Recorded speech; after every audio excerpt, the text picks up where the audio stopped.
Discussion. My name is Amrita Chaudhary and I would be moderating today's discussion. Yes, and Swati and Shraddhanjali would be managing the chat for today.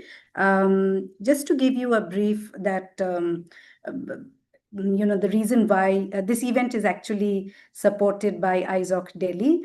And to begin, I wanted to give a brief introduction to what CCAOI is. Those who don't know, we are a trust. We engage in capacity building, research and advocacy, mostly in India.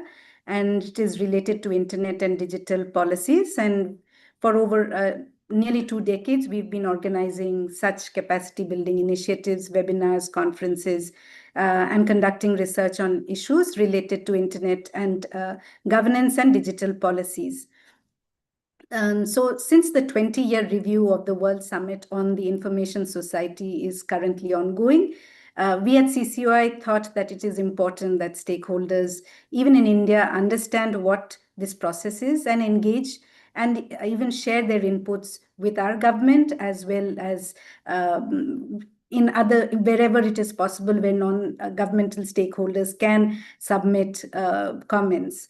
So this is an introductory discussion on this topic, and we plan to have more such discussions when the element paper or zero document happens. And Sorina, just so that you know, Manthan actually means churning of ideas, and that's why the term Manthan has been used. And today we have a distinguished panel of speakers.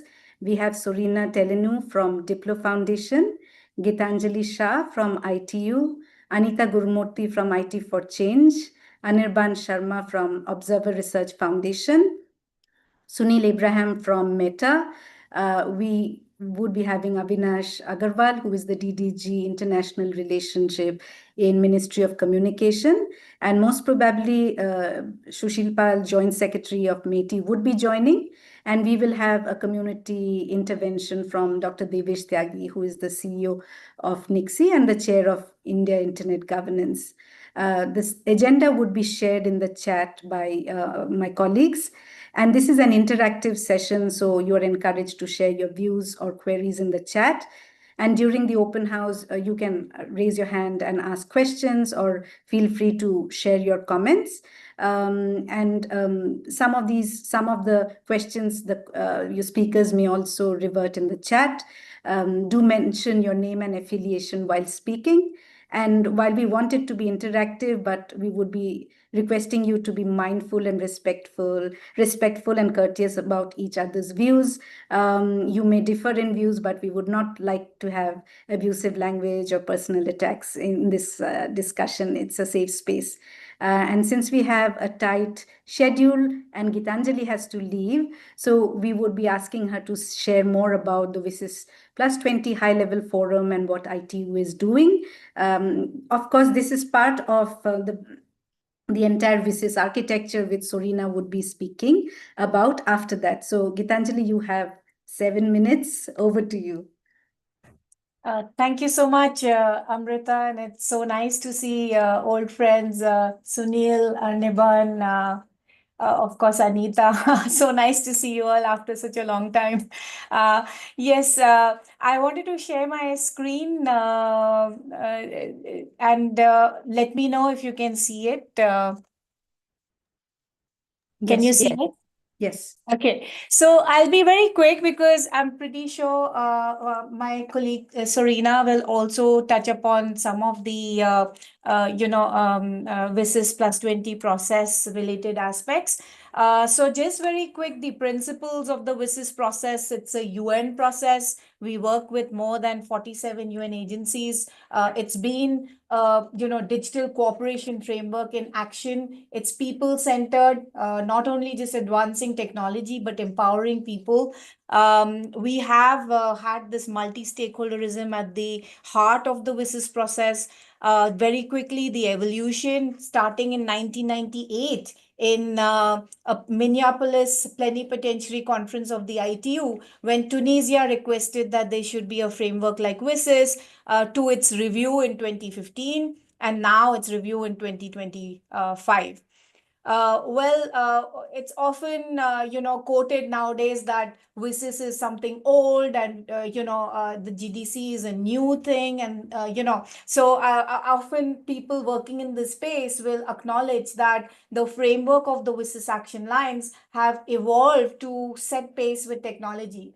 With the with the evolution in technology, our action lines have also been evolving. We have been having discussions on AI, on meta, and on so many on space issues in the WSIS forum at the IGF. So the framework of the action lines have provided us with really the scope to discuss all issues in the gamut of information and communication technologies.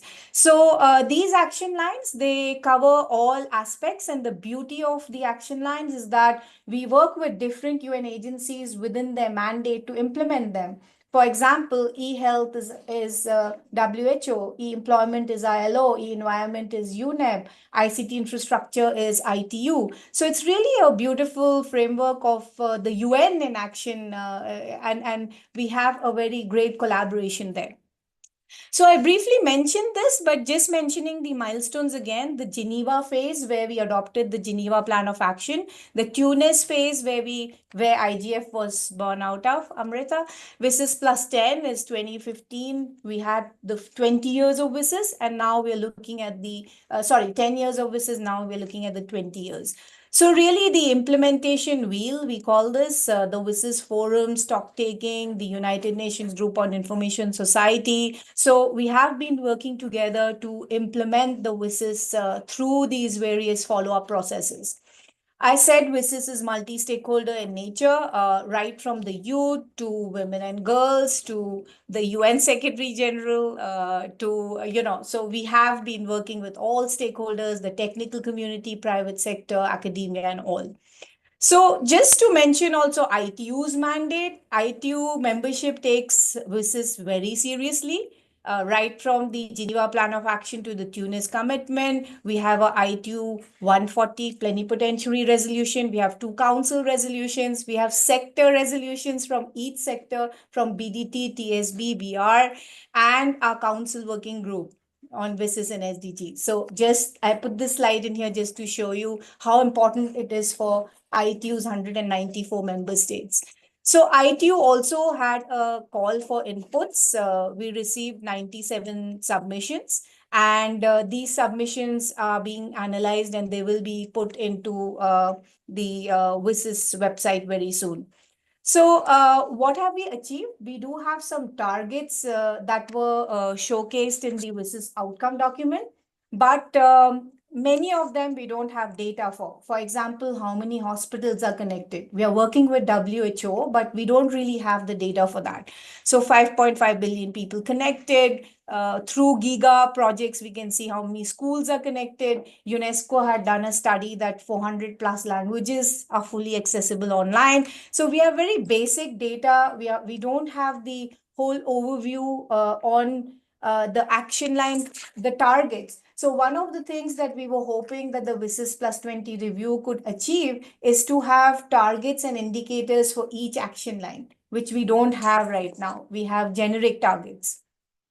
ITU has been maintaining a stock-taking database where we have more than 2.2 million stakeholders. It's a great repository of projects within the WSIS action line implementation.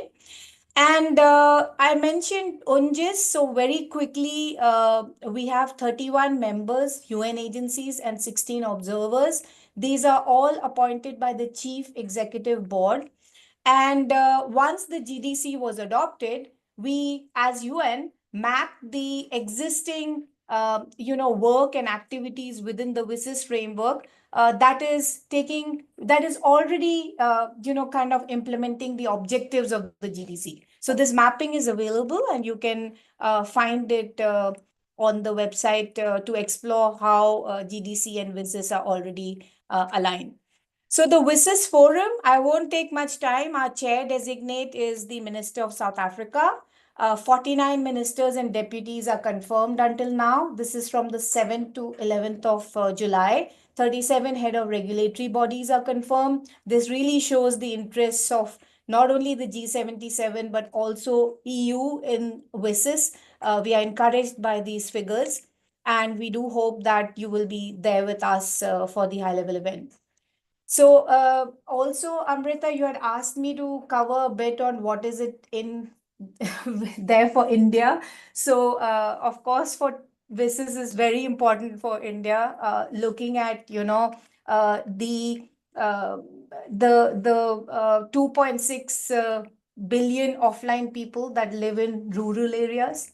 So we should continue to have this framework of digital cooperation that reaches the last mile. Of course, capacity building and digital skills under action line C4 is very important part. So Skills India, there are lots of initiatives in India that focus on digital skills. So it continues to be a priority of the WSIS process. The multi-stakeholder model continues to be a priority of the WSIS process beyond 2025. India had hosted the IGF 1 year, and I was part of it. It was a great example of the multi-stakeholderism that is, and I think, Sunil, we met there for the first time in the IGF. Also, the ethical dimension, very important with new technology coming up. We also have to make sure that the ethical dimension is looked at. We have an action line on ethics. So it's really important that countries take ownership of the WSIS process, and together we look at the vision of WSIS beyond 2025. Over to you, Amrita. Thank you so much for accommodating my No, time. thank you so much, Gitanjali, for stepping in and joining within your schedule. Thanks a lot for this presentation. And with this, we will move to Sorina, who will, actually take us back through the entire WSIS structure, though Gitanjali has shared an overview. But Sorina, over to you. And I think you have screen sharing rights. Thank you, Amrita. Indeed, let me see if I can share my screen. And meanwhile, hello to everyone. I'm glad to be joining you from Geneva, pretty much like Gitanjali, I guess. Let's see if I can make technology work.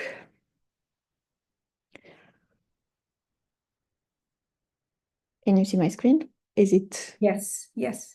Properly? Okay. So yeah, I will be repeating some of the things that were just mentioned, but also trying to go a bit more in depth into some of them, like what are the action lines, what exactly WSIS was about, and then leave a few questions for you to perhaps reflect on as you start discussing the relevance for India. So going back in time, Gitanjali already mentioned that it all started in 1998 when ITU at the plenipotentiary meeting actually proposed the idea of holding a World Summit on the Information Society, and this was later endorsed by the General Assembly in 2021.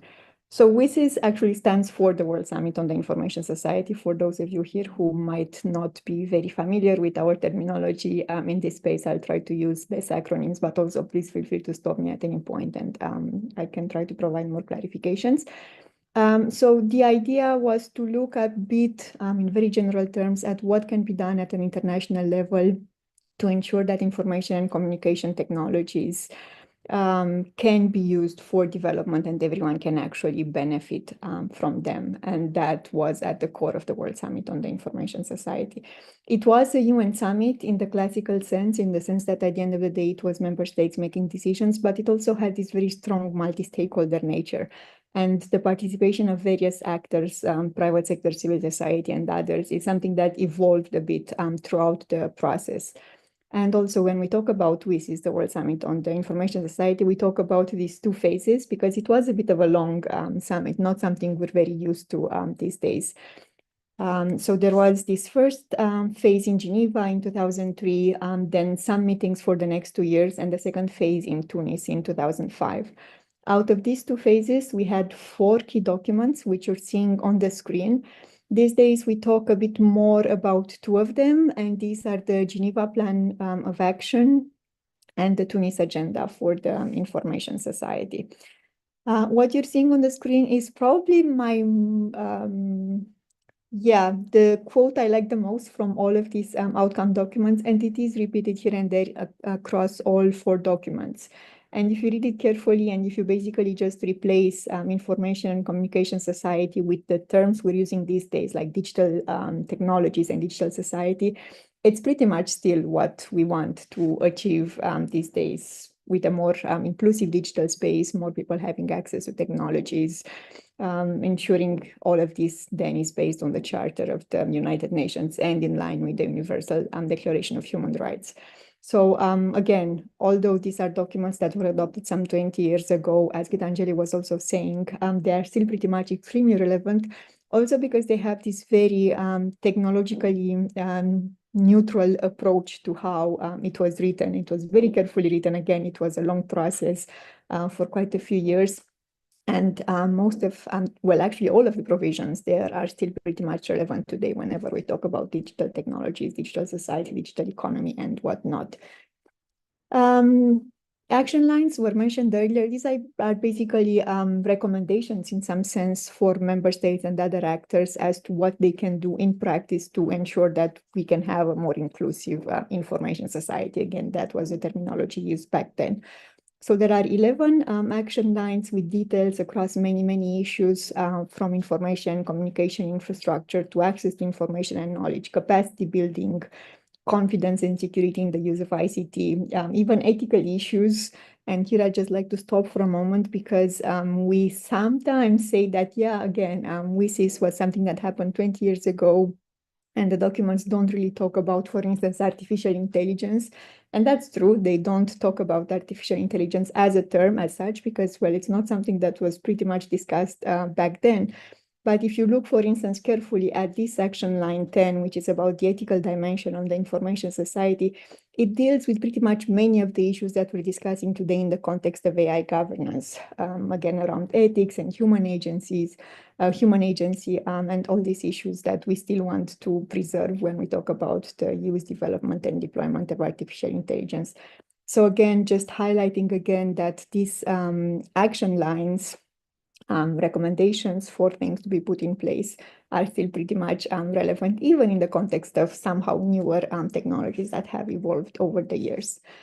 As Gitanjali was also saying, for all of these action lines, we have UN agencies who are acting as facilitators or co-facilitators, or they're in some way supporting the implementation of these action lines and also doing some work on their own. You have them all on the screen, and all of this information is available kind of all over the place online, so you can find more details if you want to look more carefully into this. What you see on the screen is an attempt to put on one slide the various elements that emerged out of WSIS, again, 2003, 2005. We mentioned the action lines. Another key discussion point during WSIS was around internet governance.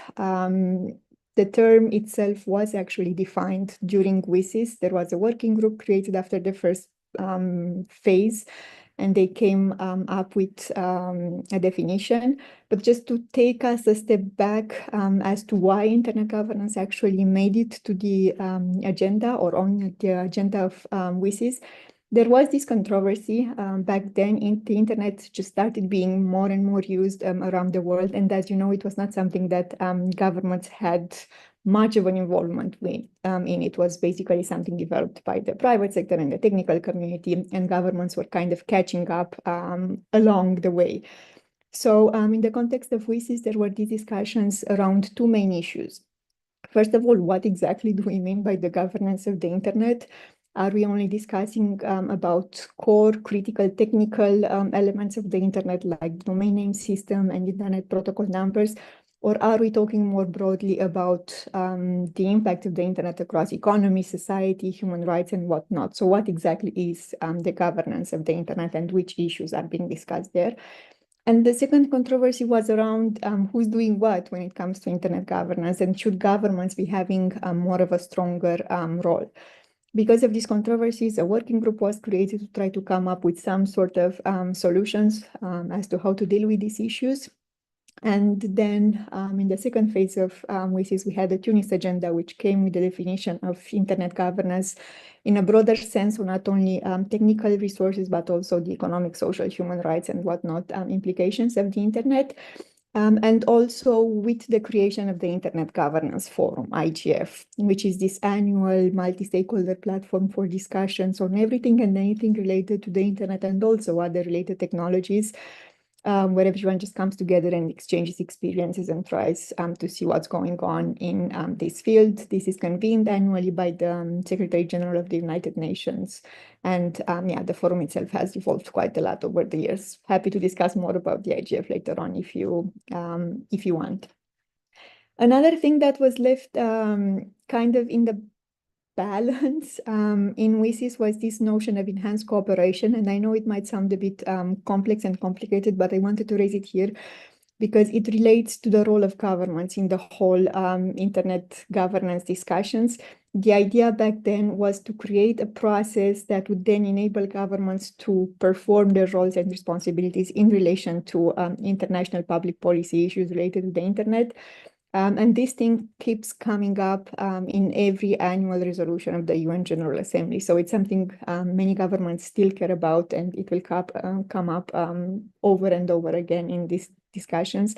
And it might also be raised in the context of the review. And speaking of the review, so the documents in 2005 also called on UN member states to look at the implementation of WSIS outcomes 10 years later. And this is what happened in 2010. The UN General Assembly came together in December at a high-level meeting and adopted what is now called the WSIS+10 outcome document. Again, looking at the extent to which WSIS action lines were implemented and also how some of the mechanisms have evolved over the years. And there are some quotes here on the screen, but I'm going to just skip through that. And when this WSIS+10 outcome document was adopted in 2010, member states of the UN also decided that they want to do this exercise again 10 years later. So we're now talking about the WSIS+20 review, which is basically, again, looking back into 20 years of implementation of WSIS and seeing what has happened. What I wanted to highlight here, and you're seeing also on the screen, is that WSIS itself in 2003 and 2005 actually set the foundation for many of the elements that form what we call today's global digital governance architecture. Sorry. And from there on, we had other mechanism processes evolving, and then we started discussing also about digital cooperation and digital governance, and then we had also last year the adoption of the Global Digital Compact, which was mentioned earlier, so the GDC, which kind of brings some sort of renewed political commitment to the idea that member states do want to create a more inclusive digital society right now, and to deal with some of the challenges that still remain around digital divides, safety and security, human rights, and whatnot. But to some extent, the Global Digital Compact itself complements the WSIS and its outcomes from 2003 and 2005. And ideally, we look at them as two complementary processes, mechanisms, documents, whatever you want to call them. So WSIS+20, there's already an ongoing process. For instance, a couple of weeks ago, there was a meeting here in Geneva at the Commission on Science and Technology for Development coming up with some sort of recommendations for New York. The whole process is being co-facilitated from New York by Kenya and Albania, and the secretariat is being provided by the UN Department of Economic and Social Affairs. What's happening, there will be a draft outcome document pretty much along the lines of the one that was adopted in 2010, probably. And member states will then have to negotiate on that document, and in December, at a high-level meeting at the General Assembly in New York, basically agree on it. So what would be some of the agenda items that will have to be discussed in the context of this review and then reflected to some extent or another in the outcome document? As I was saying, the extent to which we have managed to implement the WSIS action lines around this whole idea of creating a more inclusive information society, which is, safe and secure and respects human rights and all the issues mentioned in the 11 action lines. And also probably more than what we have managed to achieve, maybe what we have not managed to achieve, and what are the areas where progress is still needed, and ideally also how we get there. Then probably also some reflections around some of the mechanisms that were created in 2003, 2005 around the Internet Governance Forum, the notion of enhanced cooperation, the whole idea of Internet governance. So we'll see how that is being played out. The interplay between WSIS and the Agenda 2030. So how are we leveraging digital technologies for sustainable development, and how our processes at the UN level around WSIS and around the Agenda 2030 working with each other to some extent.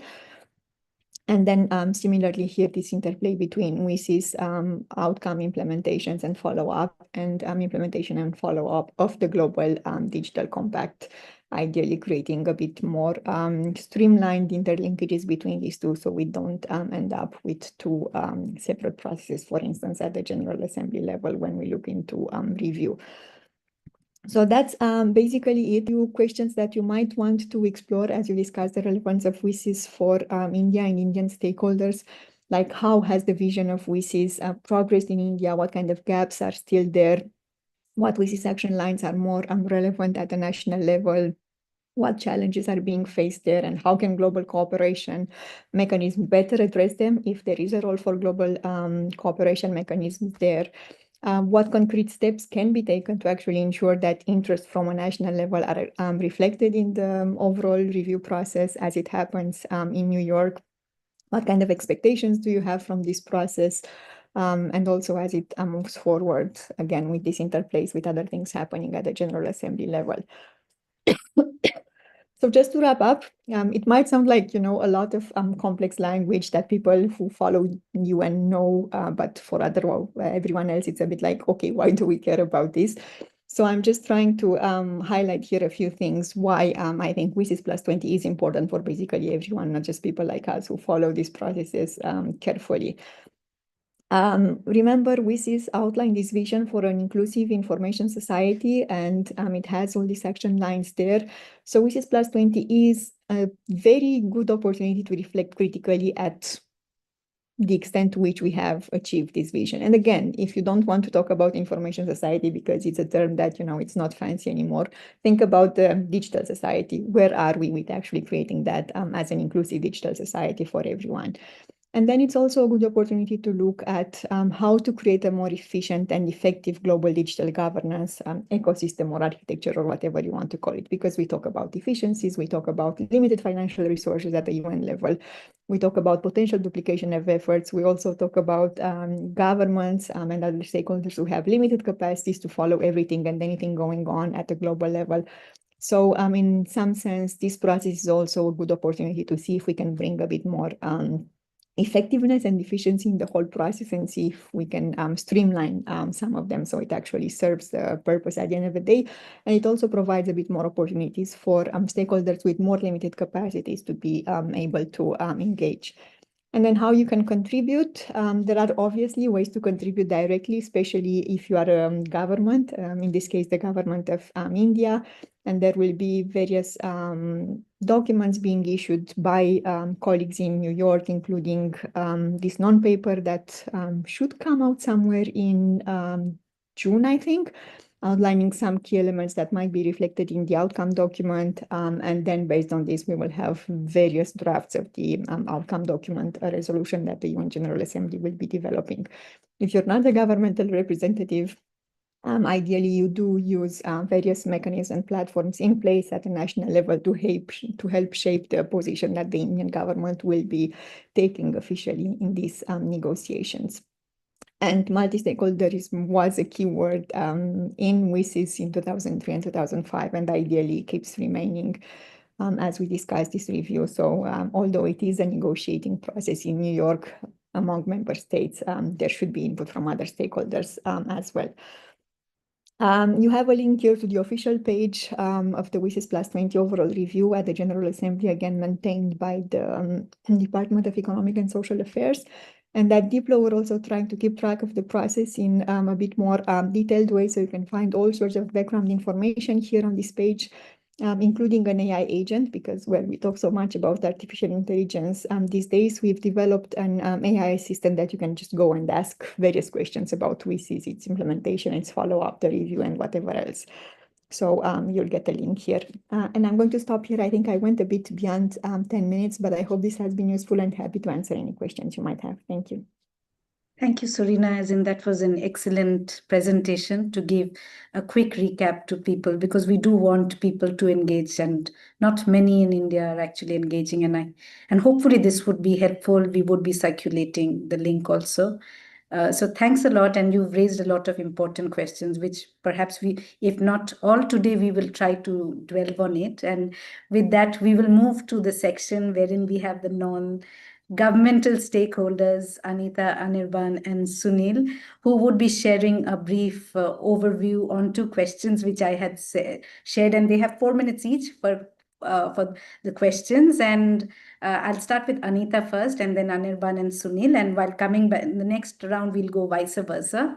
The first question to all the three of you is, what do you feel were the outcomes of the WSIS over the years, as in things which worked and didn't work from your end, and why should we from India engage in this process? So Anita, over to you first. Thank you very much. It's hard to follow Sorina, but the debate, I think, is extremely important, and it's 20 years since the WSIS, but we can be sure it's going to be a debate for the next 100 years. I think the arc of technology has moved, and therefore, obviously, with technology, there are always positive outcomes. But the social outcomes of digital technologies always depend on the contextual factors and conditions where we find the technology interacting with society. This is true for everything, all kinds of technologies, and digital technologies are no exception. I will, as a civil society representative, reflect on the fact of what the WSIS really dreamt about, and why in certain ways those, not just the normative aspects and ethical aspects of the information society as it was called then, but also the pathways that were laid down in the form of commitments. What do we actually see now that we need to critically take stock and look for a solution? So broadly, I do think that the information society as we have it now is driven by large corporations. This is something that's a reality. And governance arrangements of the digital order have really not kept pace with ideas of equity and justice. So constantly we encounter questions around power. And of course, more increasingly, I would say, of planetary boundaries. What is the paradigm doing to natural resources and the climate question? The connectivity and digital divide question is still very open, and it has somewhat transmutated into questions of new divides, infrastructural divides, innovation divides. I would also like to point that we should look at the digital paradigm as another definition of the existing socio-economic paradigm. So the digital is not just coming into an economic paradigm, but the economic, social, and digital are co-constituting each other. To that extent, I do think there are very, very significant questions we face today and are going to face in the coming years, which is about existing intellectual property regimes, for instance, the questions of data and data-based intelligence, and of course, what we may call the network data complex, which has created a crisis for citizen rights, right? There is a deep crisis, and even well-meaning states have been unable to provide for the rights of citizens and marginalized communities that are adequate to the current paradigm. So having said that, I'd like to see why we need to reclaim and recenter the directions that we have set for ourselves from the WSIS text. So the text is really quite a guidance, I would say. So we, towards the end of the Geneva Declaration, is a paragraph that talks about why we need to move towards an information society for all based on shared knowledge. And this is still an incomplete project. And so that is, I think, enough reason why we still need to endeavor, right? And I would say that from these last paragraphs of the Geneva Declaration, we should claim ideas of an inclusive information society that requires what the text says are new forms of solidarity, right? Partnership, cooperation among governments and stakeholders, which means we really need brave, bold, and contemporary solutions. Old solutions really will not work. We really need renewed commitment because it's about the one planet that we care about. It's about the global society that we all are, we all belong in and that we care about. And therefore, this particular thing called the public domain or the people's domain, which is also referenced very well in the WSIS text. And the Geneva Declaration refers to the rich public domain as an essential element for the growth of the information society. We need to reclaim it from the excessive control by private forces. And a couple of things I'd like to say about the Geneva Declaration are that the entire idea of fusing the SDGs that Sorina spoke about and the WSIS, that particular process is still incomplete. And with the pandemic, many countries have unfortunately regressed on these, right? Poverty or hunger or universal primary education or empowerment of women. And therefore, I would say this is not just work in progress, but how technology can really further a society where all of this it moves from inequality to emancipation is something that is very, very important. The text of the Geneva Declaration affirms commitment to Article 29 of the Universal Declaration of Human Rights and talks about duties that we all hold, not only the rights we have, but the duties we hold. And I think that's really important when we talk about a society where truth is under grave threat, because the freedoms of some, of troll armies, of misogynistic folks, of opportunistic businesses, this has become the destiny of unfreedom for the majority. And I think that is something we really need to keep in mind. We need to rededicate ourselves, the WSIS text underscores, we need to rededicate ourselves to upholding the principle of sovereign equality of all states.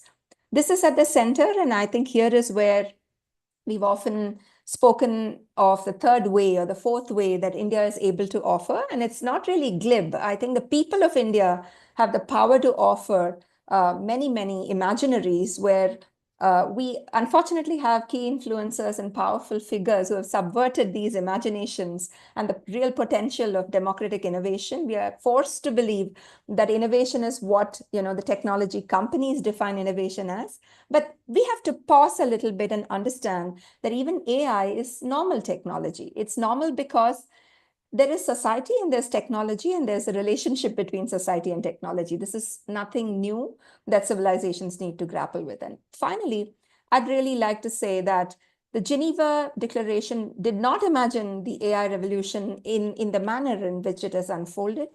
But what is really important to note is that it does point to the fact that the benefits of technology are unevenly distributed. And that is, I think, very important. This is why we need to engage to reclaim the principles of the WSIS.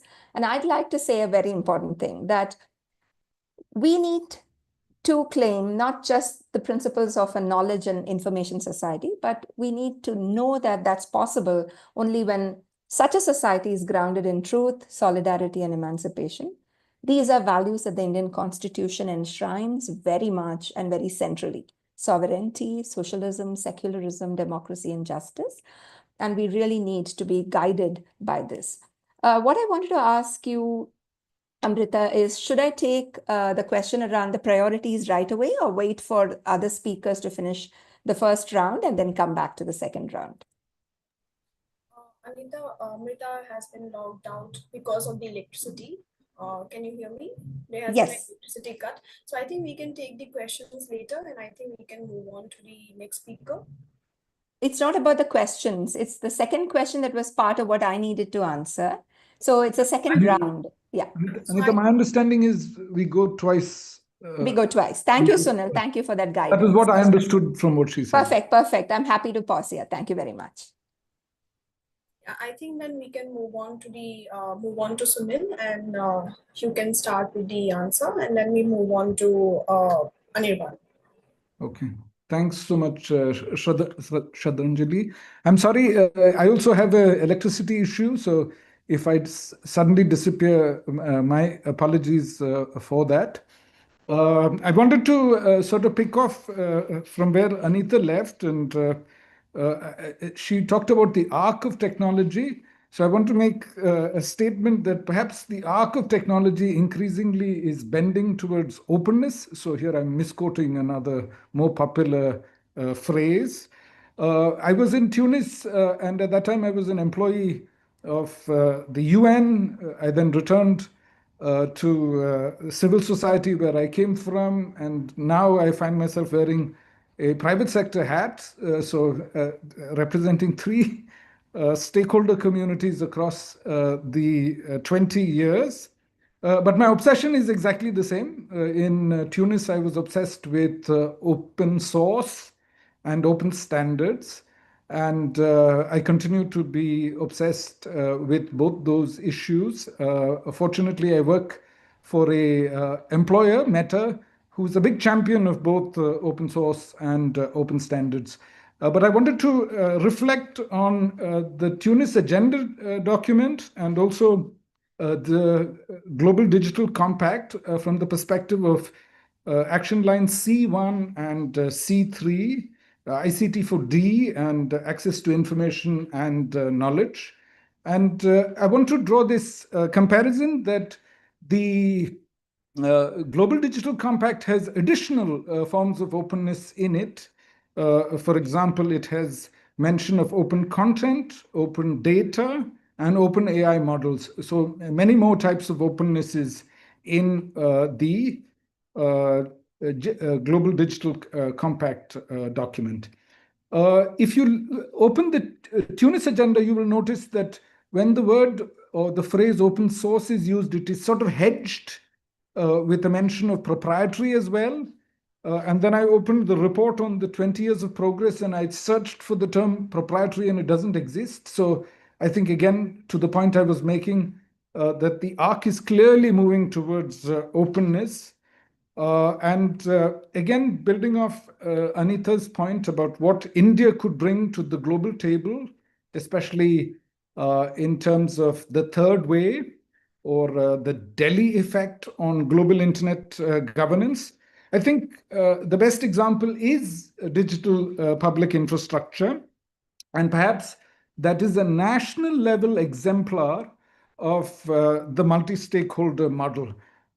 Not with all stakeholders at equal footing, but each stakeholder in their respective roles and responsibilities. I think just like standard setting bodies like IETF and W3C serve as gold standards for the multi-stakeholder model, in India, DPIs do serve as a national exemplar of the gold standard. And of course, congratulations to MeitY and the Ministry of External Affairs and all the other stakeholders in India that were part of the campaign to introduce DPIs into the global documents, global governance documents, including the GDC.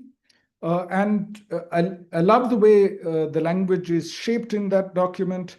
It talks about DPGs being a building block of DPIs, and as folks know, especially those with an economics background, open source, open standard, open content, open data, even open access scholarship. Meta publishes a lot of research under open access licenses.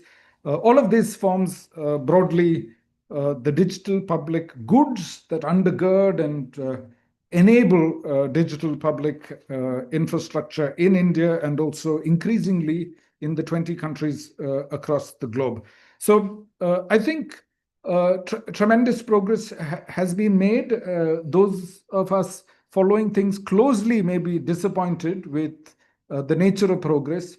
But if you zoom out and look at this from a question of centuries, the possibility of having 100 exabytes of data, which is the publicly available internet, what Anita also referred to as the public domain, compressed into a 3 GB or a 1 GB file, and then, or perhaps even in the future, 256 MB file, and having the ability of serving that knowledge completely offline, using a cheap device like a mobile phone or a laptop, in villages and other unconnected parts of the country. It's a tremendous revolution that has been made possible thanks to openness. So very excited of the progress, and I think WSIS and the IGF the WSIS processes should take credit for accountability, and the IGF should take credit for being a forum for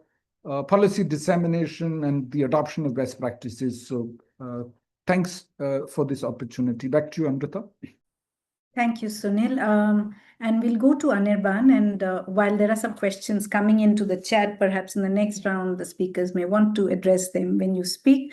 Anirban, over to you. From ORF, you've been looking at it from different perspectives. So how, your response to this question of mine? Yeah, thank you so much, Amrita. And I hope you can hear me. I'm just keeping my camera off because the internet tends to get a little patchy each time I put my video on. All right, so I'm just putting the camera off. Okay, now. No worries. All right, now, the first part of your question was about our perspectives on the outcomes of WSIS over the years. And really, I think the biggest outcome and the biggest achievement is its evolution as a multi-stakeholder forum, where ideas are shared, where knowledge is shared, and where ICT for development progress can be tracked. So it really has become one of the definitive platforms for that, and that is its biggest outcome.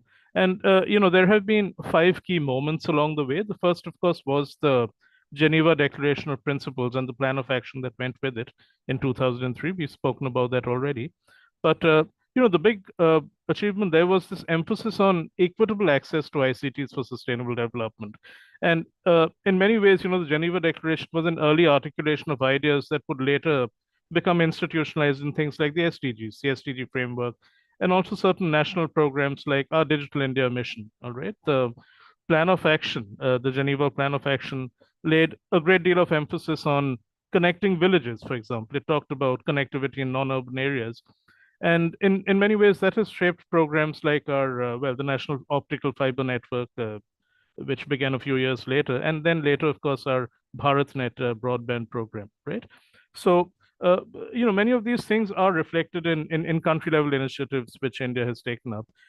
The next one, of course, was the Tunis Agenda of 2005, and which really gave birth to the Internet Governance Forum. And there was absolutely a need for a decentralized open dialogue mechanism about Internet governance. The WSIS+10 review was important because, quite apart from reviewing a decade of achievements, it also showed the WSIS's openness to take on new evolving themes. Now, it may not have got to AI yet, but in 2015, it did talk about cybersecurity. It talked about the risks of surveillance. These were emerging themes, right? And it also, very importantly, linked WSIS outcomes to the 2030 agenda, which was then in the planning and came into effect the next year, right? You've also had the evolution of the open consultation processes, which has really been a way for countries to put their views forward. And very importantly, the WSIS action lines, okay, the SDG matrix, which a number of us have talked about.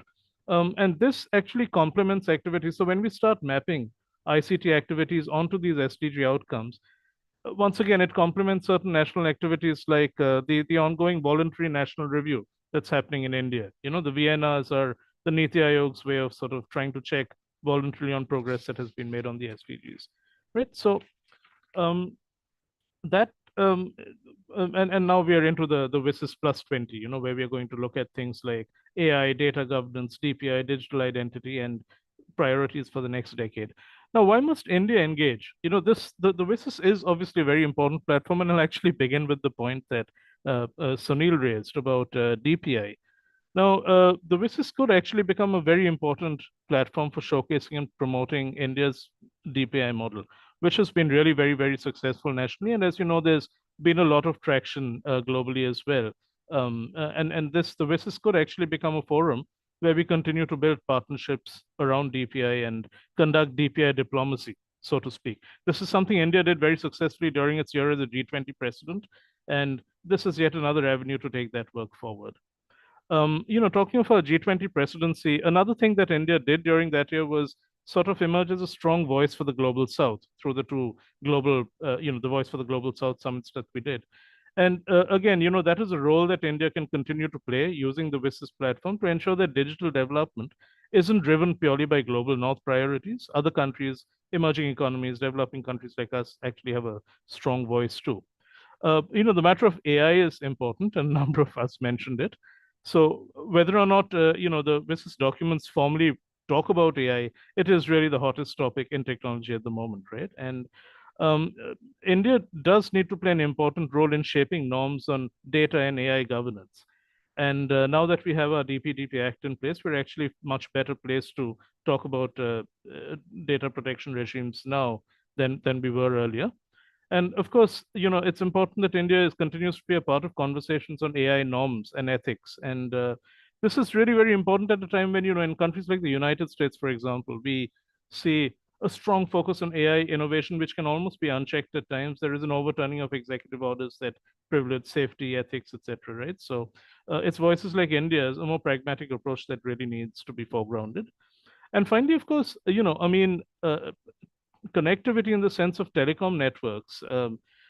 This really has been an important focus of WSIS from its very inception. And given India's work in the 6G space, India is actually conducting a lot of R&D when it comes to 6G networks. India is really well placed to contribute to ideas and conversations about the future of telecom and connectivity, and we really are emerging as a key player here. So I'll build on some of these points a little further when we have our next round of questions, but I'll stop here for now. Thank you. Thank you so much, Anirban. You've raised a lot of points out here. So we will be reversing the sequence, as in I was thinking you'll go first, but I'll actually ask Sunil to come first, then perhaps Anita, and then you can come in. While all of the three of you have, spoken a bit about what should be the things which should be looked, but, in the 20-year review, from your perspective, what do you think should be the top 3 or 4 priorities for, we could suggest to the government, as in, of course, we'll come up with a report, but we would like to make some suggestions, etc. And there were a few questions in the chat. I'll just tell, in case you would want to address any of them, is while it is good to articulate risks, what are the worst outcomes from WSIS +20 which could come, and how do we avoid it? Shashank had raised that the internet governance is moving towards a multilateral model from a multi-stakeholder one. How do we claim the space for academia, civil society, and I would say the other non-governmental actors? And Aniket is asking that as we approach post-quantum era, how is the WSIS +20 addressing the urgent need for global cryptographic resilience, especially for digital vulnerable nations that may lack the resources to transition to quantum safe infrastructure? So I think it's more on technology, new technology coming. In case any one of you, while speaking, wants to even touch on this, it's up to you. So Sunil first, then Anita, and then Anirban. Thanks, Amrita. I think answering the second question is a challenge, because if you look at any of the variety of documents that have been produced over the 20 years of the WSIS process, these are almost encyclopedic documents, and they cover everything. So my suggestions are going to be focused on an area where I think India has a great need, and Meta could make a great contribution, not just in India, but also globally. To Shashank's point on the tendency for the multi-stakeholder model to shrink and for multilateral approaches to governance to grow, all I would say is I don't think the embrace of multi-stakeholderism eliminated the role for states completely, but I think what it does is perhaps channel what Lina Khan said about AI governance.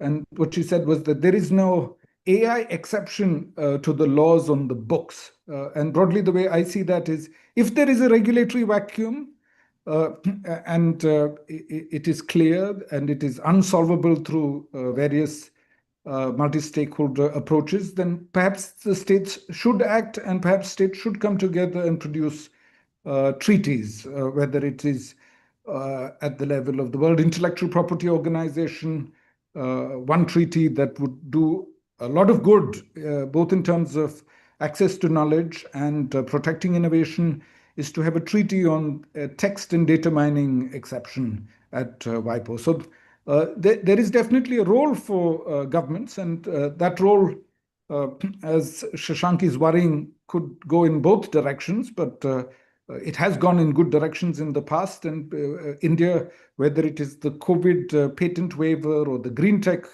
patent waiver, India is at the very top of the access to knowledge, multi-stakeholder and multilateral dialogue. But what would be priorities for me? Number one is the disabled. I think more and more we need to focus, even though some progress has been made, not enough progress has been made to protect the rights of the disabled in information and digital societies. Here, Meta has two projects that I'll quickly reflect on. One is the React Native project, an open source library to build mobile applications accessible by default. You need to break it intentionally if you don't want to support access by the disabled. So that is one. And then the second is Meta Ray-Ban. That is a very powerful technology, especially when it comes to use by disabled persons. The second is languages, and Indic languages in particular, since we are focusing on India.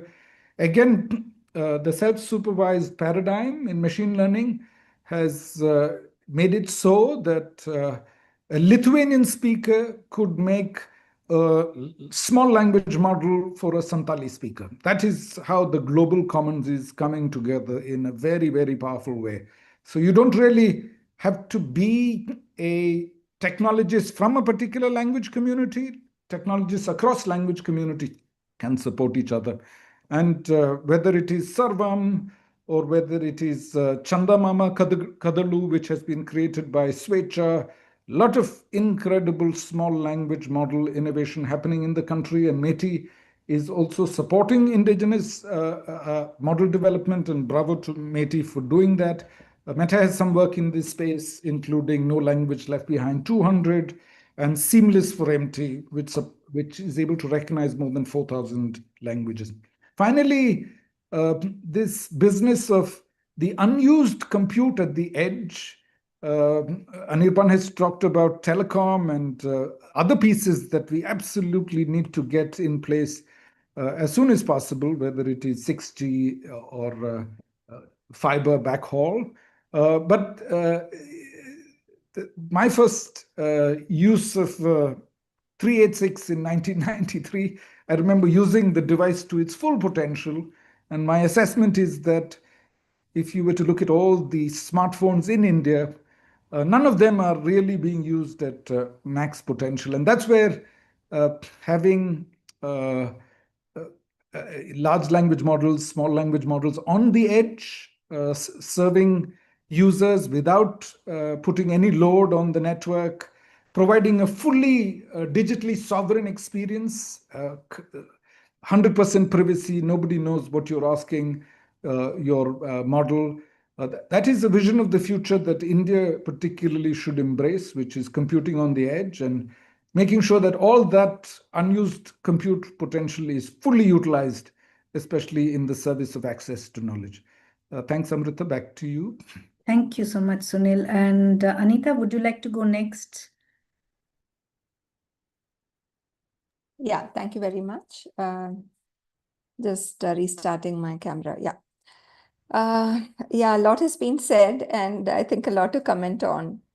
I think India must prioritize the WSIS, both because international normative standards and agreements are really vital, and to have a voice there, has been the legacy that India has had, and Sunil has given some excellent examples from debates on intellectual property, particularly exceptions, and the way in which India has taken the moral lead, so to speak, on behalf of the Global South. And there is more than adequate opportunity and potential, as I will submit, in this domain. But I think there is something very vital and curious that we should remember, that by 2050, 15% of young people in the world will be in India, that is under 18. So we also have like an axe to grind, right? What is the kind of AI universe that we will build? Will we all, condemn posterity, the future generations, to a kind of information society, data society, knowledge society, innovation paradigm, where young people are pretty much, in the global south, somewhat enslaved to agenda for innovation set elsewhere? That's a very important question. So India has to then think a little bit more about its own ideas of what is that kind of economic democracy it needs to build. Who should be driving this economic democracy, right? And therefore, I would really say that some of us in the global digital justice movement have been thinking about digital non-alignment. And here again, India is no stranger. We really co-led this idea a few decades ago, in which for a just international economic order, we don't want to really necessarily follow X country or Y country. We are quite happy, being on our own, so to speak, which doesn't mean disengaging. It means engaging on our terms. So there is a very big difference. So I'd really like to talk about the imperative to safeguard the human rights of future generations. And just going back to Sorina's presentation and others, we are not only talking about the Global Digital Compact, but if we really look at the Summit of the Future, there's also to the annex to the summit's declaration, the Declaration on the Rights of Future Generations. And I think that we do really need to read all of these things together. And I'd like to therefore point to a few very, very important agenda items where I think India must step up. It has the legitimacy and credibility to do so. It has the insights of the bureaucracy, the permanent missions that are there in the critical spaces. It has collective memory, historical memory to claim, some of the things that we've been doing. And, I have a wish list of 7 different things, but I think it's worthwhile articulating them. And of course, as civil society organizations, we are very, very ready to support India on this path. Before I begin all these, I'd really like to also respond somewhere to Sunil's musings on how we need to connect the idea of openness to the public domain. And therefore, open and public must go together, because, openness should really be managed in a manner, I think, as you did mention, the whole realm of the knowledge commons, as you pointed out, shouldn't be subject to degradation, shouldn't be subject to fiefdoms, shouldn't be subject to free riding, foul dealing, and all the rest that often goes with openness in the digital domain. The digital domain is somewhat exceptional in that when you open something up, unless you really have the prowess of infrastructure, you're not able to make good the benefits of the openness. So I think that's a note of caution, that we shouldn't speak about openness as if it stands alone, but we should speak about openness as if it's linked to public control, public accountability, public value, and the rest of it, right? So with this in mind, I'd like to talk to 7 very important agenda, that is for the Indian people, and certainly extremely well represented by, people who have represented the Indian state in these negotiations. One is a just and equitable data governance regime. I'm part of the UN's working group on data governance, and I do see that some countries are allergic to the word equity. They're allergic to it. They recoil from it. When it's mentioned, they want it cut out. So this is something India has to comfortably sit and say, well, equity is about the future generations. It's about the 55% of young people who will be from Africa and India by 2050. It's about really the right of the last person standing. It's about the poor woman that we want our broadband connection to reach. It's that woman who should be exploiting edge computing to realize her empowerment. And of course, it's about a cognizance of nature, right? It's not about big data centers alone. So we really need to look at placing a data governance regime that's centrally equitable and inclusive, and we should raise our voice as a country, as a nation, in leading the many others who will join us undoubtedly against a small group of nations who are against equity. Yesterday, there was this exchange, and a lot of scholars from the Anita, US. so sorry. Would you just say the points because we are running a bit late? Sorry. Okay, sure. So I will conclude in 1 to 2 minutes. I'll try to take less time. So the second is, I think, thinking about the digital economy and improved taxation structures. Somebody, I think Dhruv had raised the question about financing and about the single most important issue that would make the entire thing collapse. And I think that we should, in the WSIS+20, really look at financing. And that is really not looking at philanthropy or largesse, but we should actually be looking at raising, what Afrodad and so many others, Oxfam, have been talking about, which is really taxing the wealthy. And the digital services tax that many countries, including ours, whatever, there are different names for this. That's really important because we need financing, we need infrastructural sovereignty. We do need to really look at public digital infrastructures as a vital glue that has already been mentioned by other speakers, but we should also understand that public goods have to be governed well and accountably. And then we should also normalize AI. AI is no exception. And AI needs to really be regulated well. And it's not only the ideas of responsible AI, but ideas where, as Sunil pointed out, we do need certain treaties and maybe the mandates for those discussions. The Secretary General has already called for a decade of data. So we should be actually debating this to move towards governing the present of AI. Finally, I just want to point to an international economic regime that serves the interests of developing countries, including India and our future generations. We should oppose digital trade rules that prevent nation states from enforcing and implementing transparency and accountability over our algorithms. So talking about the need for a connection between the WSIS order and the international economic order is really important. Call it IP, call it trade, call it international taxation. It can be competition rules, anything. And therefore, I would also like to borrow from, and this is my last point, Amrita, I'd like to borrow from wonderful contributions that come from the climate change debates, precautionary principle, common but differentiated responsibilities, polluter pays, all of these that we are very, very familiar with be embedded in debates on data and tech. And I hope really the WSIS is able to lift off from, imaginaries that have largely come from very powerful actors to the imaginaries of the people. Thank you very much. Thank you so much, Anita. I know there is a lot to say, but we are running a bit late, and I was just... No, I understand. Thank you, Amrita. No problem at all. 15 to 20 minutes more because we would want the question answer session also. Anirban, over to you. Yes, thank you so much, Amrita. And I'll also keep it a little short in the interest of time. Your question now is, what should our priorities be at the WSIS, right? And I'm going to talk a little about what India's priorities could be, really. And so, I see three priorities which I'd like to expand on a bit. The first is, of course, DPI. I'll talk a little more about that.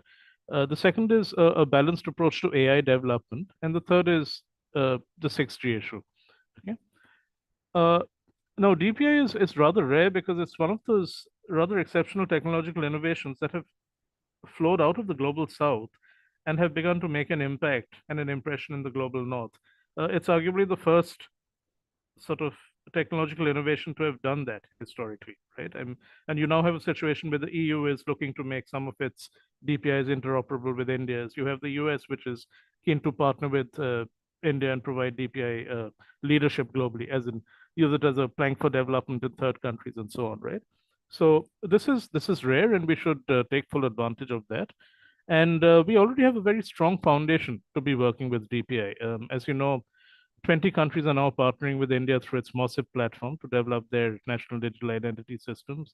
The UPI is now available in more than 7 countries.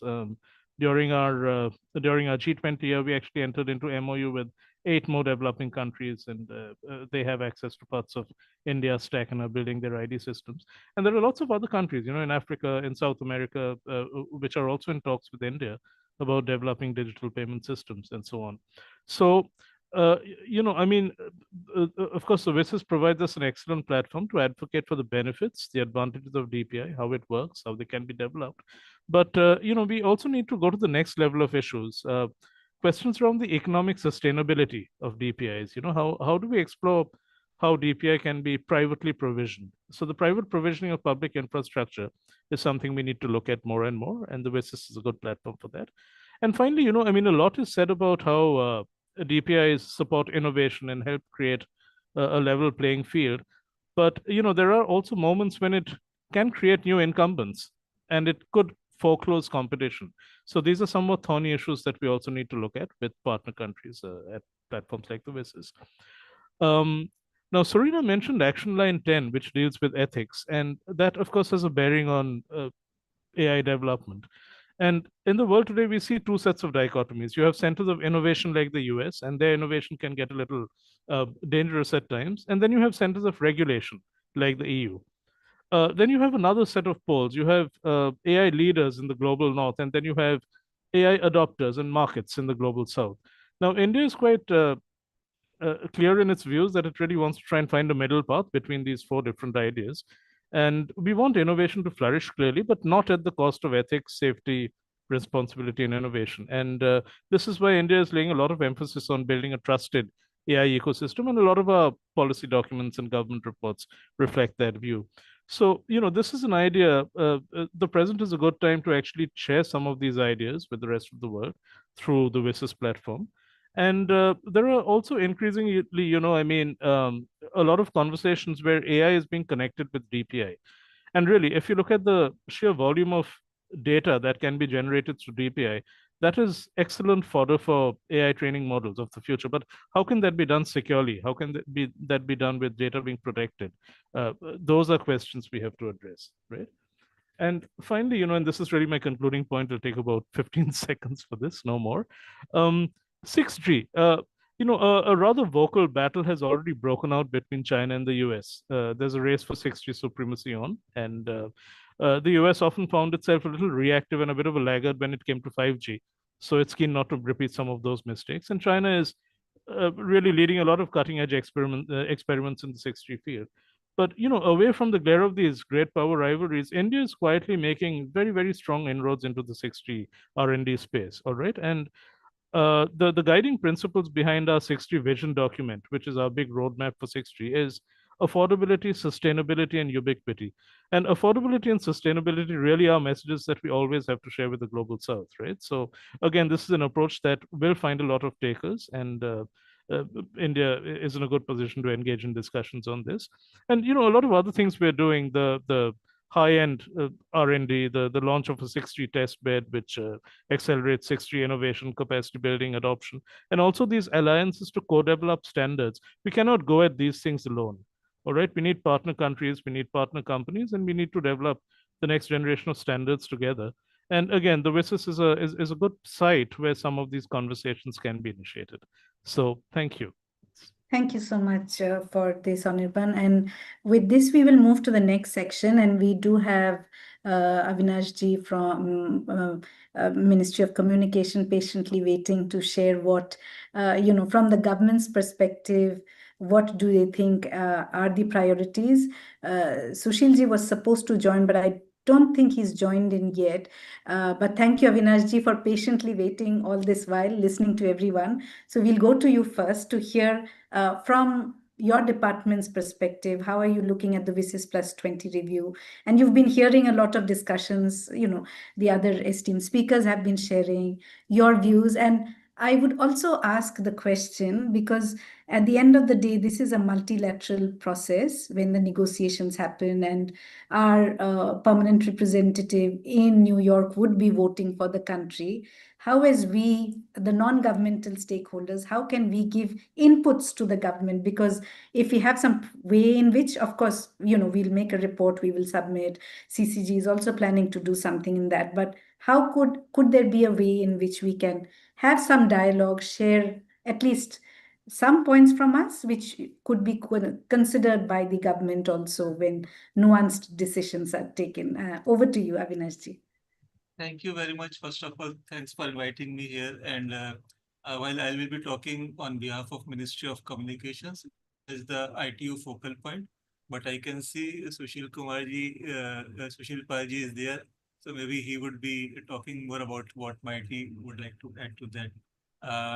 First of all, I would like to say that WSIS is a very important forum, and as India aspires to become a leader in emerging technologies, it is very important to remain engaged with such high impact forums. So that is, of course, there is no choice that we cannot or we should not engage with them. That is very important. And if we see the WSIS action lines, some of them map directly with what ITU has been doing and with what India has been engaging with ITU in the past. So if you see from C1 to C6, they are directly mapped with ITU. And then if we think of Internet of Things, then the lot of applications in e-health, e-agriculture and all those. So again, directly connect with the other things in C7, and someone mentioned about ethics also. So all those things are very much related and related to us. So just to give a background of what was our view in the last meeting in the WSIS High Level 2024, the Indian delegation in fact mentioned about technologies to be accessible and affordable for developing countries to bridge the sustainability gap. They also highlighted that while AI holds immense potential to revolutionize digital governance, but it is also essential to address ethical, privacy, and inclusive challenges to fully realize the benefits of AI in governance. So this is something was flagged by our team last time. The esteemed speakers before me have already raised lots of pertinent points. So I am thinking whether I should repeat or I should not repeat the same things, but I would try to talk about something which we can raise, where we are strong. But before that, I would just like to highlight that what if at a very high level, why we should engage. One is that India not only should be present, but also should try to drive the agenda when we are talking of policy or governance at the global level, and this is definitely one of those forums. Second is that we ourselves have lots of strengths. We are doing a lot of things. DPI and other things were mentioned by almost all the previous speakers, but there are other things that I would try to cover very briefly. So this is a good forum where we can share the work done by us, and it could be kind of advertisement of our work. At the same time, it also provides an opportunity to learn from others the best practices they are following, and so mutually we can work and grow together. It is also important to flag certain areas where we need the priorities, where we think that technology should be there to bridge the digital divide, to be equitable.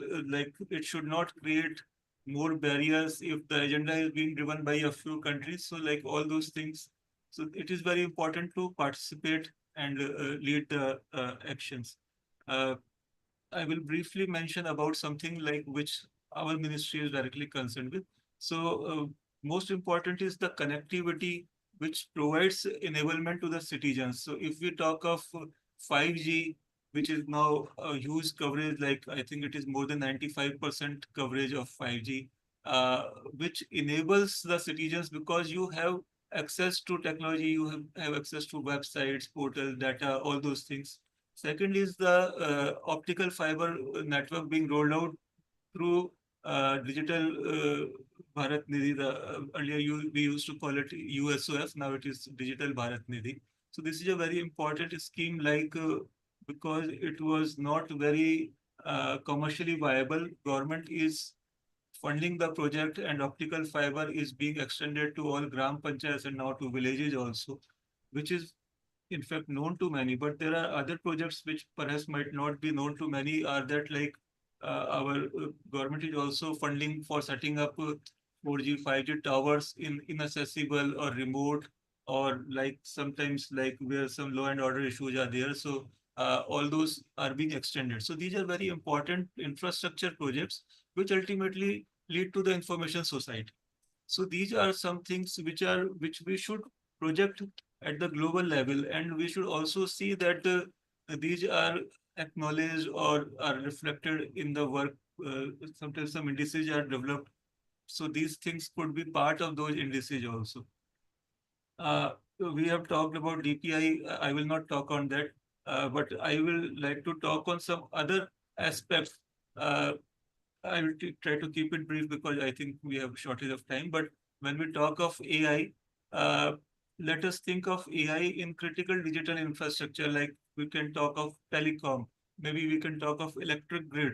So these are critical infrastructures. And if AI is vulnerable, if AI is having some kind of, I'm not just talking about cyber attacks, but other kinds of flaws, maybe due to data sets or the model or whatever it is. So all these are very important aspects which require uh, not just governance mechanisms, but also standards and other things. So in our ministry, like MeitY, will definitely be talking about more about that. But in DOT, we have Telecom Engineering Center, and we have already developed one standard for assessing and rating AI systems for fairness. Another one for assessing and rating AI systems for robustness is almost under finalization. And then we have done a lot of work on AI incident reporting, which is also a very important and crucial area, because if some AI incident happens, there should be a loop where it is reported, some feedback is there, and the products are improved so that the future incidents do not take place. At all these things, and we had a discussion with ITU also on how to take it at a global level so that some standards and implementation can be done. Then just to give a few examples, like we all might have seen those, if you are using Airtel SIM, you get a call. Before that, you get a message that this could be a spam and other things. So this is just a use of AI. So you are like using AI real time to flag a call. Maybe it is not 100% accurate today, but maybe its accuracy will improve with time. Other operators are also doing. I've just named one of them, but this is one area where we are enabling citizens or like warning them of some frauds. We might not be using AI, but we are using data when we talk of spoofed calls, CLI blocking. So this is a big initiative by our ministry, like which we call as not DPI, but a telecom equivalent of telecom DPI. Like these are all digital applications. So what used to happen was lots of calls originating from fraud call centers situated outside the country, but using Indian calling line identification, so that causing frauds. So now we are able to identify which one is a genuine caller from outside and which one is could be a potential fraudster, and then we block those calls. Another is like we use data to track lost handsets, all those things. So these are something, and we have discussed in a lot of countries, and lot of interest is there. So when we talk of DPI, we can perhaps also talk of these initiatives which India has taken and which could be added as a next layer of DPI. Uh, uh, One more thing that I would like to tell is that while Anirban ji to cover my point, speaking point on 6G, he already mentioned about affordability, sustainability, ubiquity, which I wanted to flag. But anyway, I would like to add that India was the one who persistently followed for adding ubiquitous connectivity as one of the, what do we call it, like, I forgot the name. So like one of those six uh, in this 6G. So ubiquitous connectivity is very important. And another thing is that while we are talking of ethics in AI, we should also see that the enabling technologies like the 5G will be there. The Internet of Things is going to be there. we are going to have wearable device. We already have wearable devices. When we talk of e-agriculture, again, IoT is there. So the ethics and the privacy concerns and all those are not just related to AI, but all emerging technology also. Like if my data is being used, and it could be sometimes like some national security issue, like if someone can just take the IoT data from e-agriculture and some rival country can use it for some wrong purposes also. So like all those things are important where we can think of using the WSIS platform to leverage it. Maybe I will pause here because otherwise it will become a long intervention. Thank you. Thank you so much, sir. You've shared a lot of practical examples where we are using very innovatively. We'll have a Q&A, so the audience may have some questions, but I'll move to Sushilji now. Thank you, sir, for joining. I know you were called for an urgent meeting, but thank you for joining. We'd like to hear from you, sir, your views on what should be our priority, how can we as non-government actors engage in the process?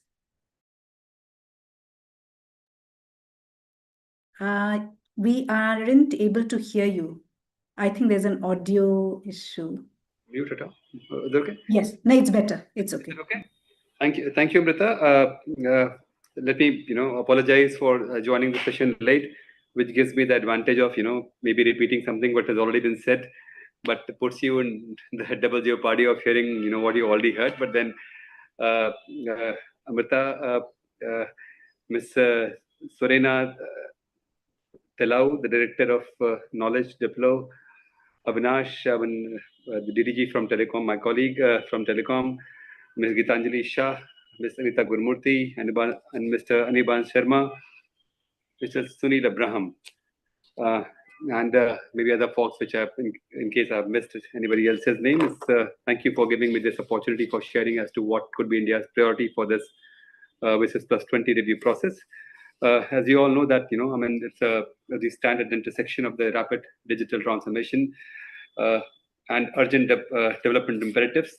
This review presents a very timely opportunity for all of us to assess what has worked, what has not, what are the gaps now, and how we can collaboratively, shape a more inclusive and a resilient digital future. Therefore, the theme of today's is stakeholder discussion, which is on the WSIS+20 review, and what it means for India is both very timely and important. And let me congratulate Amrita for organizing this discussion. As one of the largest digital economies and a steadfast supporter of the inclusive digital development, India believes that WSIS+20 review presents, as I said, it's a very timely opportunity to reorient the global ICT and internet governance strategies towards greater equity, more resilience, and collaboration. From my side, I think we see roughly about 5 or 6 priorities which we would like to focus on. First of all, the first to begin with is broadening the horizon of internet governance. Over the past decade, since the adoption of the TUNIS agenda, the scope of what we now consider governance in the digital realm has expanded significantly. What began primarily as a discussion around the domain names, IP addresses, and internet connectivity has evolved into a much broader conversation on the digital governance. With the advent of AI, as was being spoken earlier, I think this governance process has become far more complicated and far more multidimensional. The proliferation of social media platforms, video streaming digital payment services, such as India's UPI, and the growing influence of the emerging technologies like AI, blockchain, and the quantum, they have profoundly reshaped how societies work, we live, and govern. These developments have introduced complex regulatory, ethical, and sovereignty-related considerations that extend beyond the technical layers of the internet. Therefore, I think WSIS+20 review process must acknowledge this shift and recalibrate its framework to address these multidimensional challenges, ensuring that the governance of the internet is not purely regarding the technical part of it, but largely it focuses on the larger area of digital governance and AI governance, which is more responsive, future-ready, and aligned with the developmental aspirations of the country. The second one would be the multi-stakeholderism. India has always been strongly supportive, and we reiterate the support of multi-stakeholder approach in all aspects of the internet governance, except on the issues of the national security, where the sovereign interests are paramount. The upcoming WSIS+20 review process, where the future mandate of the IGF will be decided, that presents a critical opportunity to reaffirm this multi-stakeholder model. This has been further recognized by the Global Digital Compact, that the internet governance must continue as a global and a multi-stakeholder, and must continue to be a global and a multi-stakeholder in nature. Also, the continuation of multi-stakeholderism has also been further reaffirmed by the recently by the UN General Assembly resolutions on the ICT on sustainable development. Therefore, this national initiative of India Internet Governance Forum and the creation of a special interest group, which we have recently done a few months back on the domain names, numbers, internet protocols, and the standards, and the future of internet further underscores our commitment towards a multi-stakeholder approach towards the internet governance process. The third would be the Internet Governance Forum as such, as to what it should be and what shape it should be, and how strong institution this can actually emerge as.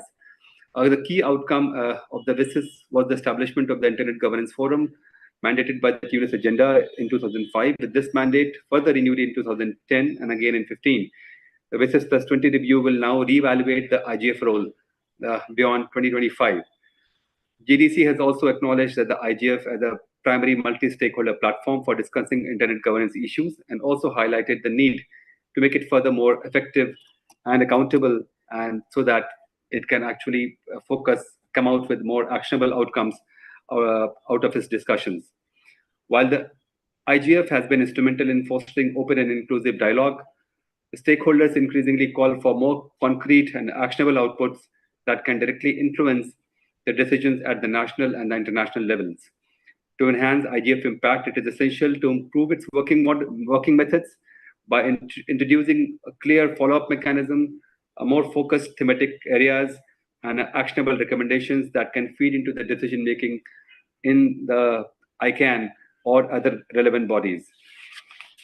Further, therefore, when India's approach has been that we look forward for further extending and strengthening the IGF mandate beyond 2025 with a more action-oriented approach. And other thing, the funding of the IGF is equally relevant. We have all strongly advocated for the funding of the IGF by the UN. In the current scenario, there's a strong requirement to secure more funding for this group in case it has to come out with more tangible outcomes which can actually contribute to the internet governance process. And we have sent that response in different versions of our feedback for the GDC as well as for the other UN negotiations. Therefore, a more predictable UN funding would reduce IGF over-reliance on the voluntary and the private contributions, thereby reinforcing its neutrality and the legitimacy as a global platform for the internet governance. And therefore, we believe that there should be a continuity of the leadership panel in the IGF, and we recognize that leadership panel has a potential to enhance the visibility, the strategic coherence, and a policy relevance in the IGF discussions, particularly in the advancing the global South perspectives. And therefore, we are completely supportive of strengthening this leadership panel that can further facilitate actionable linkages between the IGF outputs and the intergovernmental decision-making forums, while still preserving the multi-stakeholder spirit of the IGF.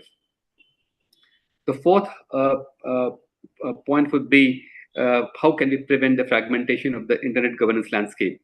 So this has been a key concern that must be acknowledged as we chart our future course of action on along with the digital cooperation. We are seeing that we have been witnessing the growing digital fragmentation in the internet governance space, the proliferation of a new bodies and initiatives, such as the Office of Digital and Emerging Technologies and a parallel process like Global Digital Compact. We clearly see that there are clearly many overlaps between the mandates, as well. Therefore, as there is often it's very confusing and perplexing for the developing countries as to in which forum they should be taking which agendas. Therefore, this institutional proliferation may contribute to a more fragmented digital governance landscape, making it difficult for the stakeholders to navigate through and influence the process effectively. Therefore, from India's perspective, it is imperative that the clarity and complementarity must be clearly established among the various institutions that are being created so as to avoid duplication and ensure a cohesive approach to shaping a digital future. The fifth would be the multilingualism and promoting the universal acceptance for greater access and inclusive information society. As the digital world continues to expand, overcoming linguistic barriers and enabling seamless access to the online resource in the native language are essential to bridging the digital divide and empowering marginalized communities. Therefore, however, despite significant progresses, there are significant challenges, such as a lot of them are technical limitations, but apart from such as the lack of awareness and consistent adoption of the IDNs and the email address internationalizations, many websites and digital services are not yet UA ready, which further limit the access for billions who rely on the non-Latin script. India has been at the forefront of promoting this multilingual internet through the initiative like BhashaNet portal. I would not like to kind of go into the details of the various actions we have taken for the universal acceptance and the multilingual internet. India, I think we also consider that the UA is a core enabler for the digital inclusion, and we see multilingualism as essential to achieving the goals of Viksit Bharat. We therefore actively promote the adoption of domain names in Indian scripts and advocate the joint international efforts for promoting UA readiness and the language diversity on the internet. The last would be the contributions made by the DPI in actually bridging the digital divide and the financial inclusion. I think what I could gather from last couple of minutes before I joined that a few speakers have already spoken about it, so I won't kind of get into it. But yes, I mean, further acknowledge that, further reiterate that this has been further acknowledged during the Riyadh message in the IGF 2024, which have emphasized the role of DPI, that to address the need of historically marginalized group, including those with disabilities, e-governance services should be proactive and provide an interface that seek to accommodate those of all abilities. They have underlined as to how the DPI can actually play a significant role in ensuring the financial inclusion. So these are largely the priorities from our side. And maybe we look forward for a more consolidated feedback from Amrita, after this discussion is done, so that we have a more coherent and a united front when we put up our agenda before the WSIS+20 review process. Thank you. Thank you so much, sir. As in, yes, our team will be making a report, and once the element paper next month hopefully will come out, we will also share inputs and we'll have some more discussions. And yeah, it's very heartening for us that at least the two departments have taken out time to hear all the stakeholders. With that, I will bring in the chair of India Internet Governance Forum, Dr. Devesh Tyagi. Deveshji, if you could share a few words on, when India IGF has also been mentioned, would you like to share a few words on it? Yeah. Thank you, Amrita. Esteemed speakers, distinguished participants, at NIXI, we are dedicated to develop national capacity in internet governance by engaging and empowering youth on both technical and policy matters. So this year, we had started Internet Governance Internship Scheme and capacity, which also is used for the capacity building across the country. And we had engaged around 20 youths to work on the various problem statement across the IGF. So one of our participant, Rupam, is conducting a study focused on reviewing the WSIS action lines. His study is aimed to assess the relevance and impact, which identified what has been effective and will highlight areas where the new strategies may be required. I also encourage all the final students which we are reaching out and recent graduate to apply, because we had also floated the next cohort for the under the internet scheme, and we are looking for 20 more youth across the country. And the last date for application of this under particular internship scheme is 25th of the May 2025. So as an chair IIGF, we had conducted, I think, 3 sessions already, and we had got various problem statements which we are taking up with the various stakeholders. So I would like to happy to take part in WSIS conversations, and would like to contribute in future or dialogues as well. And as and when the drafts are released, we'll also go through them and provide our inputs. Thank you very much. Thank you so much, Deveshji, for sharing a bit the last moment about what India IGF is doing and what NIXI is doing. And yes, we'll keep everyone involved in the next discussions, etc. We'll now open it for open discussions. I do see Angela in the room from ICANN. And ICANN has been working a bit on the WSIS+20, etc. So Angela, may I just call you out to share a bit about what ICANN is, ICANN's perspective on it, and and by the time we'll request if others who are interested can raise their hands. Angela, over to you. Thank you, Anita. I hope everybody can hear me clearly. So, hi all. My name is Angela Wibawa, and I am a Director of Government and IGO Engagement for the Asia Pacific region from ICANN. So, first of all, I congratulate CCAOI and the ISOC Delhi Chapter for organizing this timely event. So the internet is at a crossroad. The choice we make at WSIS+20 will determine whether it remains a unified, open, interoperable, and globally accessible resource, or becomes fragmented at the technical level. That is why events such as this one are important to create awareness and demystify these topics so that interested entities may get involved in the process.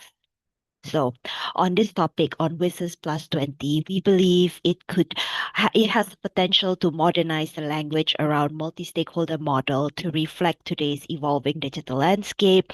There is a potential to have even more clearly defined the role of technical community in the global internet governance discussion.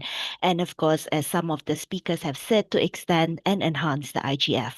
So please allow me to briefly elaborate as to why these points are particularly important, including to the communities in India. The multi-stakeholder model, as said by many of our speakers, is essential because it ensures that governments, the private sector, the civil society, academia, and the technical community collaborate to shape the policies that guide the internet.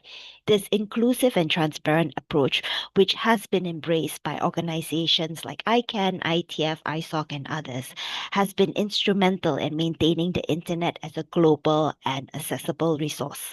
The diverse participation that the multi-stakeholder model facilitates allows for views and unique needs of developing markets to be heard, including a market like India. WSIS+20 is an opportunity to formally acknowledge and strengthen these contributions. Secondly, technical expertise is essential to the internet's stability, security, and growth. Therefore, excluding or marginalizing the technical community risks undermining the internet's operational integrity and scalability. And thirdly, as many of the speakers has mentioned, the Internet Governance Forum, or IGF, as we affectionately call it, remains the only truly global, inclusive platform where all stakeholders, technical, governmental, businesses, and civil society can engage on equal footing. The IGF has the capacity to be leveraged to address pressing digital policy and governance challenges in a way that informs decision-making across regulatory, technical, and operational domains. As such, I can support efforts to move beyond temporary mandate extension and establish the IGF as a permanent, well-resourced venue for global internet governance discussion. As the WSIS+20 negotiation progress, I can urge us interested internet community members to stay informed, engage in discussion, and advocate for the preservation of an open, secure, single, and interoperable internet. The internet community cannot afford to be passive observers. There remains an opportunity for the broader community, especially here in India, to amplify this message. Some of these ways can be done through engaging your national government to share factual information about the successes of the multi-stakeholder model and explain the internet's technical foundations. Information is a key to some of these discussions. Join existing networks, for instance, ICANN's WSIS+20 outreach network, to keep yourself informed about the latest development. There are a lot of discussion ongoing, and very often you can't follow this alone, but you're not alone. There are a lot of resources and a lot of experts who are following discussions and more than happy to share this information. And one of these platforms is the outreach networks where they share developments, they have discussions. It's good to hear from them. And of course, very important, events such as this. Spread the word. Help others understand the importance of internet governance and the role they can play in shaping its futures. And thank you again for the opportunity to share this view. Thank you. Thank you, Angela. Thank you. If there are no other questions and we are 20 minutes over the hour, perhaps I would, if the speakers would want one last word or one last line to share, please feel free to, share your last words on it. This is the beginning of the conversation. We will have more such discussions, and we'll come up with a report which we will also circulate.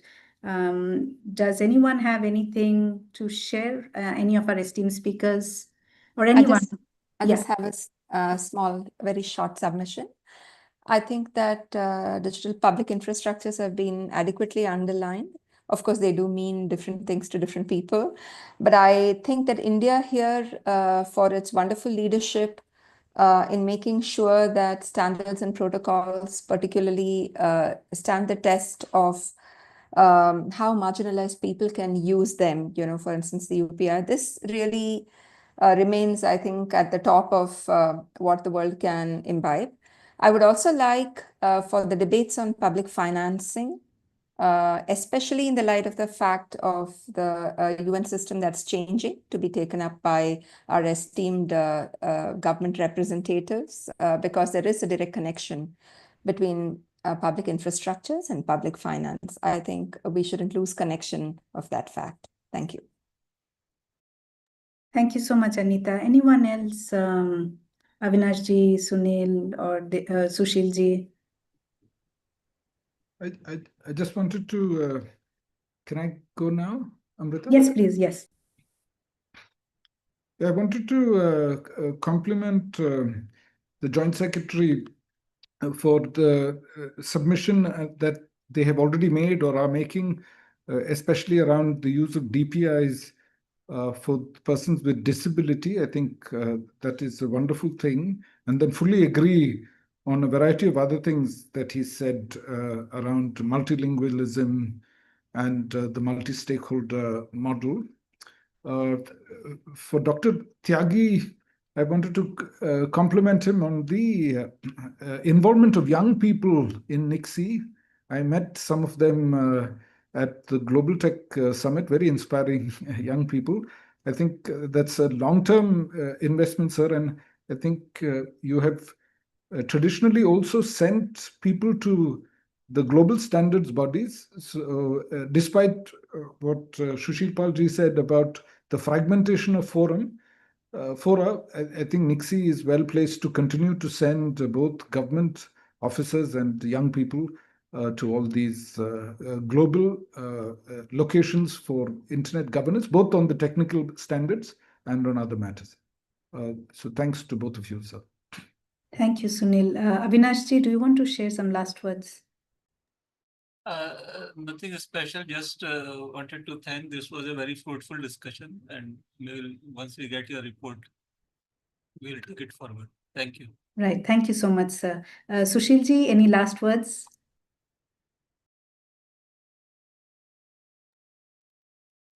Yeah, Yeah, sorry, he has left for another meeting. Okay, no worries. Thank you so much, Santoshji. Thank you. Deveshji, any last words you want to share? I think thanks for the appreciation, and think we'll keep doing our duty in making our citizen or whatever country persons to participate at the global forums. And we are now also looking out not only the participation, but to the contribution as well. We are trying to work with the policies and other, even in the technical forums. We would like to be contributing more in coming times. That is what our main goal is. Thank you very much. Thank you so much. And thank you everyone for patiently being here for nearly 2 hours and going to be 2 hours. Thank you so much. You have really shared a lot of perspective. So our team, Shraddhanjali, Swati, would be trying to assess this and make a report and share with you. I hope you find it useful, and we'll have more such discussions. And please do send us your views, good, bad, in case you want something to be added. Please let us know. Thank you so much, and we'll end the discussion here. Thanks, everyone. Thank you. Thank you. Thank you.